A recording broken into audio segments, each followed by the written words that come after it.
Atomic habits. Do you wish to break bad habits and start good ones? You might wonder why you keep behaving in a certain way that doesn't serve your best interest. Maybe you would like to form the habit of reading. Maybe you would like to start working out, or break the habit of spending too much time on social media. It could be anything. In Atomic Habits by James Clear, you will learn how to discover who you currently are by looking at your current actions. In the book, 4 stages of habit formation are detailed.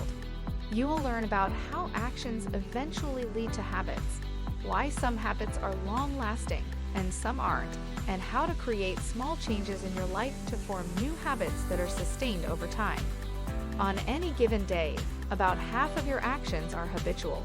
That is to say, they're on autopilot. We call them habits. You've been creating these habits through repeated actions over time, and some serve you, while others may not. Habits play a major role in our lives, and understanding what they are, how to create new ones and break old ones, and how they influence us is critical. Keep watching to transform your life. You can change your behavior based on 3 different types of approaches: outcome-driven, process-driven, and identity-driven. Outcome-driven habits. These are goal-oriented habits, a specific behavior that leads to a specific outcome, but these habits tend to be short-lived. Once you reach your goal, there is no reason to continue the habit. For example, you want to have six-pack abs. You work out every day until you have six-pack abs. Now that you have reached your goal, working out seems unnecessary, and you start to lose motivation to keep up your exercise habit. Process-driven habits. These are a series of linked behaviors aiming to reach a specific outcome. Contrary to the previous type of behavior, the focus is on the process. Thinking in a process-based way leads to creating habits that are long-term. Identity-driven habits. Here, the focus is on establishing behaviors that are aligned with the characteristics of the type of person you want to become. Habits of this sort, contrary to the previous ones, not only help you win the game or teach you how to play the game, but rather what game to play. So these are the most effective and long-lasting types of habits. How do habits form? All habits are formed through 4 stages. The first one is the cue, leading to the craving, leading to the response that ultimately leads to the reward.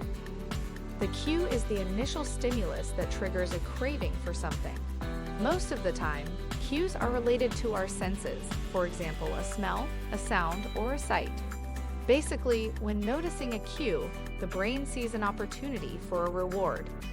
When you notice the cue, the brain goes on to the next stage, which is the craving. Basically, you anticipate a satisfying reward, and you crave that satisfaction. This strong desire makes you take actions, which is the next stage, the response. The response is the action you take to feel a satisfaction, or the reward, which is the next and final stage. So, the reward is the satisfaction you feel following a behavior.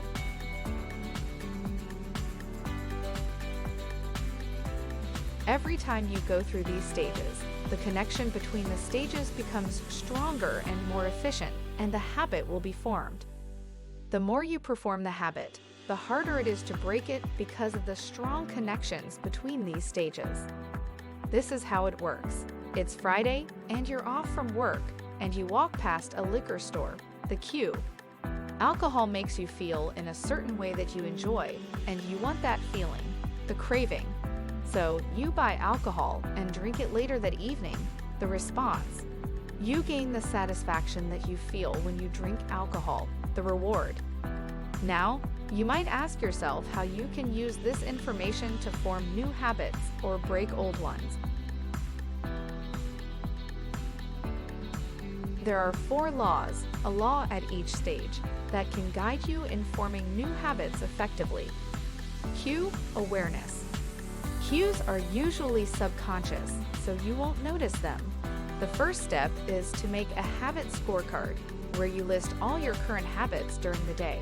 Based on the habit scorecard, you can use 2 different strategies to form new habits. First, implementation intention. You decide to perform a behavior at a specific time and place. The cue becomes the specific time and place. Second, habit stacking. The end of an already existing habit becomes the cue for performing the new behavior.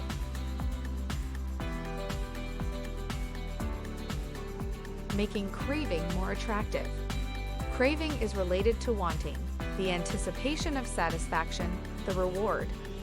According to the book, 90% of an experienced pleasure comes from the anticipation of it, rather than from the receiving of it. You can use this information to your advantage by using the strategy of temptation bundling. The end of the new behavior becomes the cue for a reward that you already love. In this way, you basically heighten the reward for the new habit.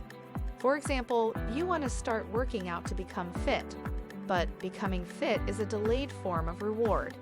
You can heighten this reward by rewarding yourself directly after the workout. It can be something that you already love to do, or something that you love to eat. In this way, the craving for working out becomes stronger. Simplify your responses. It's easy when you first start a new habit to do a lot at once because you're motivated, but that's hard to maintain over time. Your experience of the behavior must be effortless for you to show up every time, and showing up every time is required for you to build the habit. You can increase the effort in small increments. Basically, make it easier for yourself to show up and perform the habit. Make the reward more pleasurable. Most of the time, the reward is delayed. You start exercising to become fit, but that doesn't happen overnight. The reward is delayed, but for you to perform the behavior again and again, the reward must be instant. That's why it can be helpful to add an already enjoyable reward at the end of your desired habit, because the end of the habit is what you remember the most, and if the end is pleasurable, you will most likely perform that habit again.